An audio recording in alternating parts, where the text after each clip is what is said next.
Hello, and welcome to A Seat at the Table. I'm Christine White. And I'm Monica Pearson. Today, we are talking about what's killing us. I'm Deneen Milner, and being Superwoman sounds powerful, but it's not always good for you. I didn't marry Superwoman. I married J. Marie Johnson. Okay, you added all this other stuff. And I can do all that other stuff and still take care of you and everything else my family needs, and I'm going to prove it to you. How? In the next 2 hours, I am going to take a shower, change my clothes, cook dinner, check everybody's homework, wash 4 loads of laundry, and 2 loads of dishes. How we all have been there. You remember that commercial they used to have for Anjali? You know, I can Bring home the bacon, throw fry it up into in the a pan. I can bring home the bacon, fry it up in a pan, and never let you forget you're a man. Give her Enjoli, the 8-hour perfume for your 24-hour woman. I'm a No, woman. I never heard that. W-O-M-A-N. That's right. And remember, she was perfect, but she was perfectly crazy because nobody can do all of that. Who's doing all that? true. But we try, though. Oh, we do. try. We really do. I mean, you know, our community in particular, so if you think about it, 70% of our children are being raised in a single-parent home, and Yes. most of those are by women, not men. Yes. And we are going to work. Sometimes we have 2 jobs. We have to make sure the kids are fed, clothed, housed. The electricity is on. We have to make sure that they're getting their social, you know, and their activities in. It becomes overwhelming, and it's not that much easier when you have a man at home either. No, and when you think about it, when we talk about the S in Superwoman, it's not Superwoman, it's stress. We all deal with an awful lot of stress. What's your stressor? I don't know. I think must be work. But since I didn't have those, you know, in grade school, they say this is what mad looks like and this is what sad looks like. No one ever explained to me what stress was. So I would go to the doctor and they'd ask me, are you stressed? And I'm like, I don't know. I mean, everything's the same as hard as it's always been. Shoot. That's right. You just do it. You just Right. You hop just in do and it. You just do hop it. in and do it. And before you know it, you're being affected in a different kind of way that you're not ready for, but that hits you with a wallop, right? So what's your stressor? I think my stressor is my deadlines. I'm a writer, Right. and my deadlines tend to be really, really close together and quick. And so my husband and my children know when mommy's on deadline, you don't want no parts of that. Like, stay away from her. So you've set limits I in have order to. not to be stressed. I have to. You will get your head bitten off. If I'm on deadline, this is my job. This is how we eat. This is how we keep the lights on. This is how we pay the rent. This is how we pay the car note. And if you don't let me hit my deadlines, that affects me later on. So when I'm not writing books, stressors can be as simple as trying to make sure that my kids are okay. Right. Making sure that a stressor could be walking down the street or walking through the park and having someone hit me with a microaggression. Going and, you know, I work so hard, you know, to get what I have, and then I'm driving my nice car, and that's a problem for you because I'm a Right. black woman in a nice car. And that goes to my question. Can you avoid stress? I mean, I don't know if there's anything that you can do, even if you set limits with your kids. You can't avoid stress unless you make your life, simplify your life maybe. But so even that with there's no pressure. simplification, you've still got pressures just to put food on the table, to keep your house clean, to do those things. I think stress for me, because, you know, they say all the time that stress creates cortisol, which creates bellies, which creates bad health. But for me, I really believe that both of my cancers came from stress. First, I was going through a horrendous divorce Right. to the point of, you know, I'm trying to keep the family going, trying to work, but yet still trying not to lose everything in this divorce. And that's when I was first diagnosed with breast cancer. And then the second time that I had cancer, which was liver cancer, I went back to grad school at the age of 65. And because I just couldn't go with the flow, you know, Right. I have to graduate with Right. honors, which Right. I did. When I went into grad school, I was healthy as a horse. When I came out, I had liver cancer. So it sounds like some of the stress is the expectations that we put on ourselves. ourselves. And that's what Wow. it was with me. Yeah. So maybe just changing your mindset, woo-sawing, meditating a little bit, and looking in the mirror and say, you're going to be okay. But wait a a minute, it's not just about putting those stresses on ourselves. Y'all remember, you have to be twice as good to get half as much. And that was my right? point. And that, you know, That's like that, it. that's stress that we're not necessarily putting on ourselves. That other people are putting on us. But how do you back them off? And see, that's it. How do you find, you know, when Claire was little, I could say, when mommy goes in here to take a shower or a bath, don't bother me unless the house is burning down, in order to have a moment of peace and quiet. And sometimes that's what you have to do. But how do you do that with a cell phone going off in your car? And every time I turn around, you're running out with your cell phone to answer. You've got a daughter, you've got a business of your own. That's true. And I don't identify it as stress. And I think that's probably one of the things that happens as you age and get older and the tensions become greater, you don't even realize you're being stressed. Like I literally, if my doctor asked me right now, are you stressed? What is stressing you out? When I see my hair start to fall out, I don't associate it with stress because I don't know that anything has changed in my life. It is just my life. It's just the way you live. I'll tell you what, though, as I got older, I started understanding the stress points and making a conscious decision to let folks know, look, I need my time. Everybody knows at nighttime, I have my glass of wine, I light my candles, I sit on my porch, and I watch the sunset. And I listen to music. I'll turn on Kirk Franklin, I'll turn on D'Angelo, and I will sit by myself until the sun is down and I can see the first star. Right. And sit and to me, it's not just meditation, it's prayer. It's prayer to sit here and look at what God's created in the sky and to sit and be quiet and still. That smooths me all the way out. I smooth out by going to the museum. The High Museum is my happy place. I go there and I enjoy other people's art because that fills me for when I'm ready to do my own art. I go and walk in the botanical gardens because it's beautiful to be out there and looking at nature. I'm a big nature girl. I really love those moments where I can sit and commune with the universe and God. And so if you are feeling stressed, you have to find your joy. For me, I'm big on finding my joy. Well, and it may not include you. You know what it is for me? I like that. I named the tennis balls and the golf balls. There is something about that person who's getting on your last nerve or that institution. And you can't hit them, but your mind sees you. I name that tennis ball after that person. I swing back, and when I do that backhand, it's a release. For me, my release is physical activity. Right. Well, I found. Yes, ma'am. Yes. Stress reliever.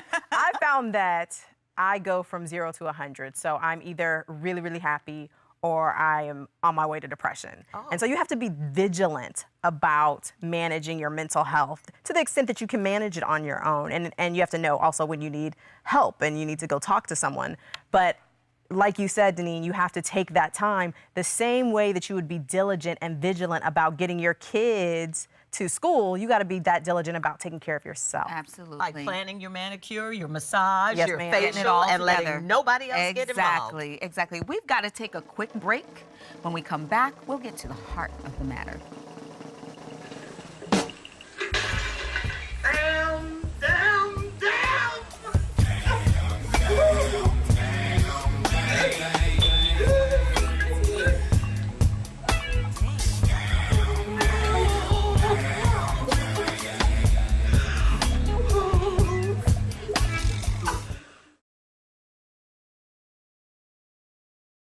One of the greatest drivers is stress.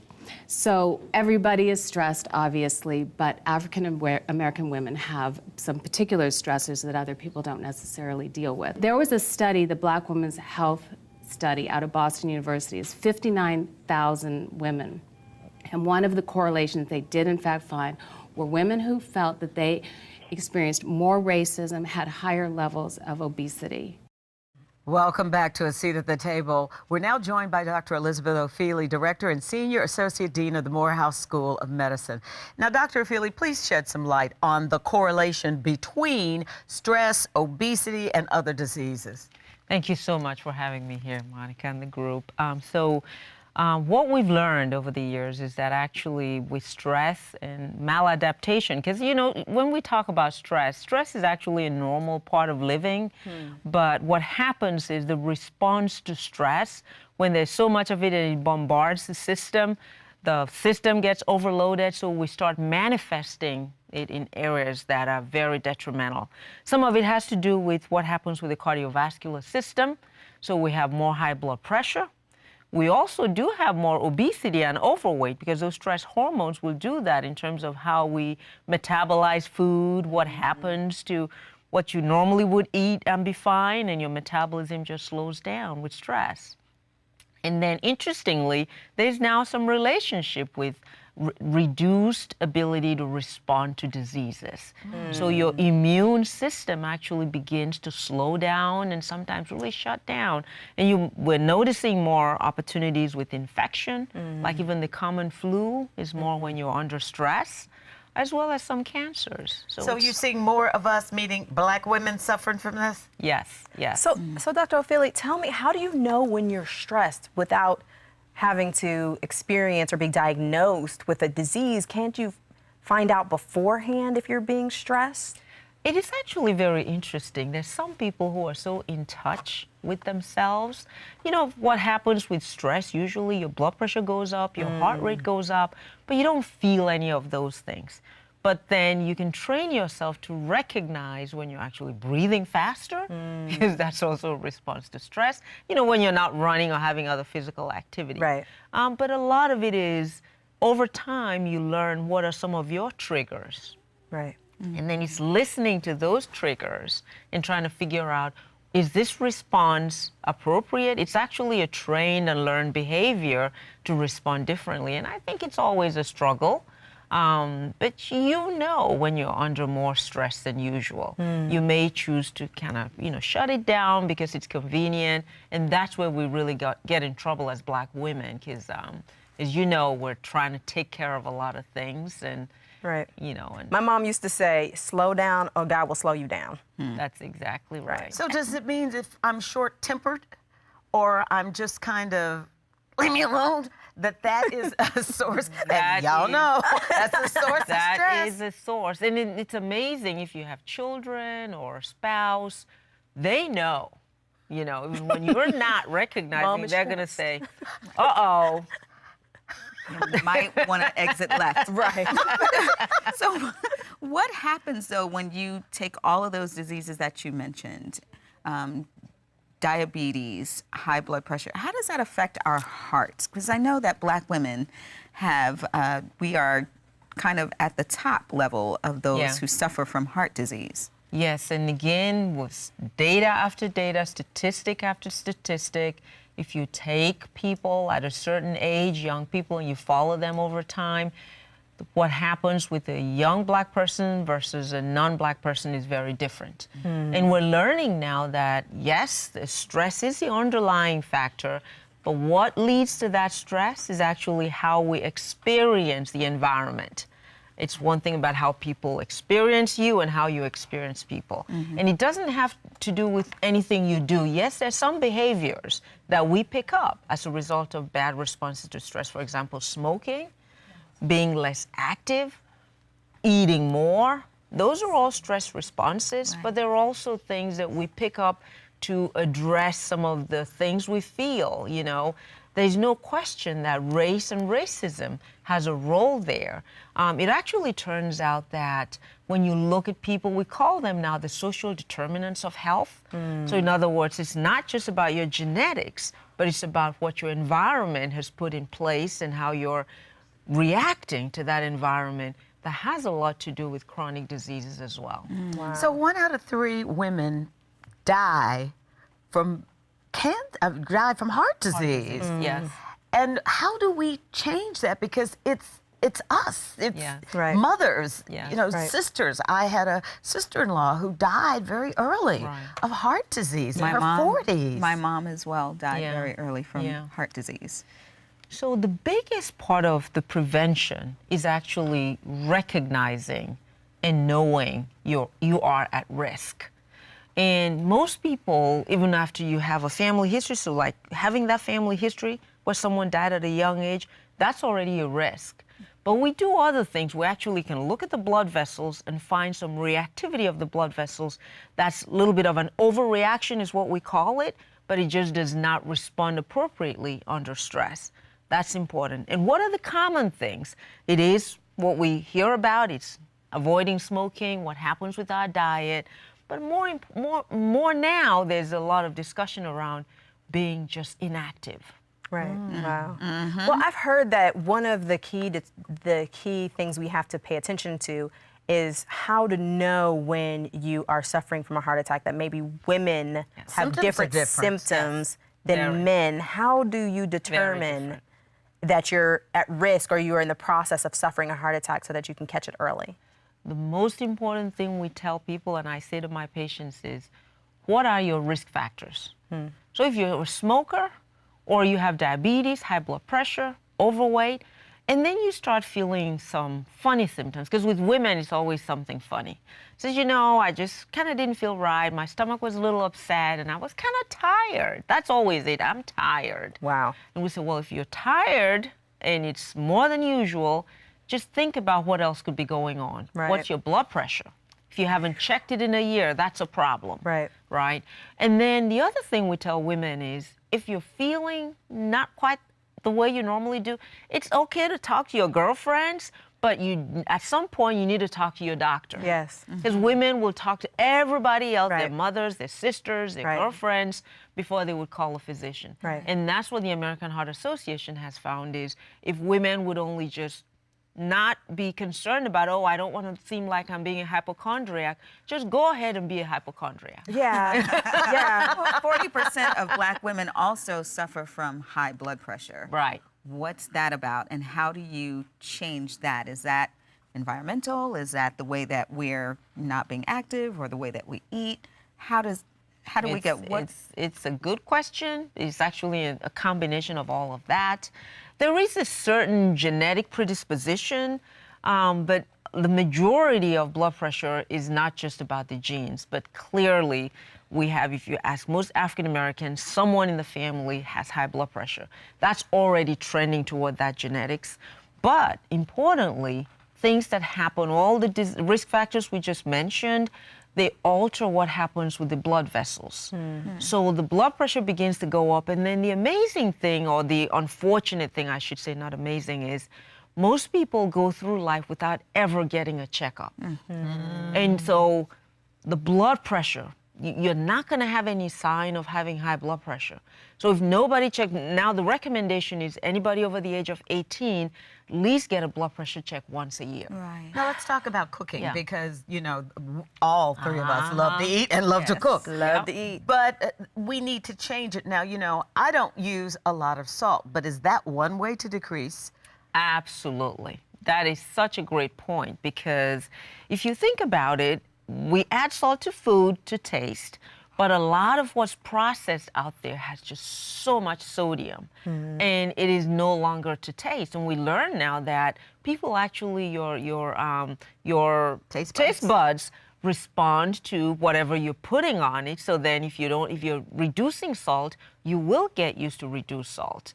And we're recommending that people avoid processed foods. Right. Eat more fresh food. Not that you won't add salt, but just do it in moderation. And it does affect whether you have high blood pressure or not. You know, something I really want to go to, because you're at Morehouse School Yeah. of Medicine. Because we as African Americans do suffer so much from heart disease and obesity and diabetes. But as Deneen said, people didn't recognize her mother's symptoms. Her mother didn't. Right. And if your mother had gone to the doctor, they probably would have said, oh, you're too young to have a heart attack, Yes. or no, you're not.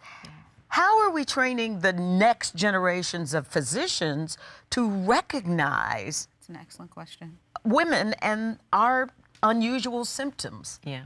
So there is now increasingly, but it's not enough, really training medical students to understand that everybody's not the same. Women are very different from men. Right. Black women and white women. Race, ethnicity has something to do with it, and understanding the social determinants. But at the end of the day, one of the biggest things I tell my patients is, you have got to learn to advocate for yourself. And you know a lot about that. Oh, yes. Because it's about people around you saying, you know what? You went to the doctor, you have high blood pressure, you were complaining about some discomfort. did they even get an EKG? Now, you know, EKG is a big word sometimes, but increasingly, I mean, all of us are online. I tell people, when you go to your doctor with all the stuff you found online, sometimes it's irritating, but sometimes you need to push back and say, you know, doctor, I read about this. Can you tell me, is this something I'm at risk for? Should I get some kind of a test? We don't want to get over-tested because there's also a danger when you get over-tested. But if you have high blood pressure and you go to the doctor, there's certain things that should be done, including, for example, an EKG. Well, what about diabetes? Because that is rampant in our communities, and we don't know how to take care of ourselves. And we find that people who do have diabetes don't know how to mitigate those symptoms. Yeah. It is amazing that even though, yes, I'm a physician and we write prescriptions, but the biggest thing we found to prevent diabetes is control your weight. And in fact, there's study after study shows that when you're pre-diabetes, which is mostly, it's really about the middle. And women, we understand what that middle is. When that middle fat, the belly fat, is really getting out of hand, you do your A1C. When you go to the doctor and they do that annual blood test, they should at least check your A1C. And if it's starting to go up, and you can get it under control by doing regular walking and managing the diet, people actually do prevent diabetes that way. I was diagnosed with prediabetes before I moved from New York, and it was stress related. Yes. And one of the biggest reasons why we moved to Georgia was so that I could slow down and reverse the prediabetes. Now, later on, what I did to get myself together, because I started noticing serious issues. My metabolism was down. I was stressed out a lot. And my girlfriends and I all got together and decided that we were going to take control of the way that we ate together. There you go. And so we did a vegan challenge every few months. We take 4 weeks and we eliminate sugar, we eliminate dairy, and we eliminate meat, and we just do vegan, some of it raw.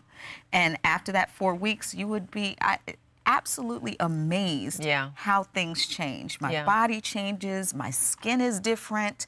My taste buds and what I like is completely changed. That is true. I'll see a steak and I'll want the vegetables, period, without sauces and all of that stuff. And then, of course, like working out. It was hard as heck to get out and start working out. But the moment that my body finally realized that going to the gym actually released and decreased the stress, I can't not go to the gym. It bothers me when I don't make it to the gym because when I get in there for an hour and a half, I'm listening to my music, I'm with my trainer, he's talking me through it, and I'm hitting it, and I like the way that I look, but more importantly, I love the way that I feel. But it's all about those lifestyle changes, I think. I mean, we have to figure out a way to change our lifestyle and our culture in a lot of ways that predisposes us to these diseases. And what you said about doing it with a group, I know that there's research that says that the best way to change behavior is when you have the support of a group. And your life really does depend on it. The quality of your lives of your children depend upon it. So get in a group and figure out how you can make little tweaks here and there until you're ready to make those big jumps, those big leaps in your lifestyle. Well, I just want to bring up one small thing, because all of us can do this because we have those friends. And I'm thinking of some of the women who may be watching when we're talking about eating right. If you're living on food stamps and you've got a bunch of kids, it becomes, I've got to do what I can do for my kids. I can't worry about me. And then with healthcare costs the way they are, it's almost like I'll make sure my kids get taken care of, but I can't take care of myself. How do we get through that? Because, you know, you can have a trainer, I can have a trainer, you can have a trainer. But to the woman who's saying, listen, I'm just making it on a check. We have the park. You can go and walk in the park and play with your kids. You can, instead of eating Popeyes, you can go to the grocery store and spend $20 on some vegetables and get online and figure out how to cook them so that they taste good. It is possible. If you have online, go to the library. Or go to the library. Everybody has a phone and everybody has access on their phone. We have to stop making excuses. Yeah, but we also can't stress ourselves out about it. Right. Do what you can. Baby steps work. Baby steps work. Baby steps. That's important. Right. And pat yourself on the back, because Yes. every step is critical. Celebrate. Yes. Yes. Yes. Not today. Dr. Ophelia, you are wonderful. Well, we have to go, but the conversation does not have to end here. Share your thoughts with us on social media. We're on Twitter, Facebook, Snapchat, Instagram, and Pinterest at ASATT TV. Thanks for joining us at A Seat at the Table. And in the words of Shirley Chisholm, if they Don't give you a seat at the table, bring a folding chair. I can't be super all the time. I know I'm extraordinary, but you can't expect me to be on 10 all the time. I'd lose my mind. Yeah, I could go crazy wearing this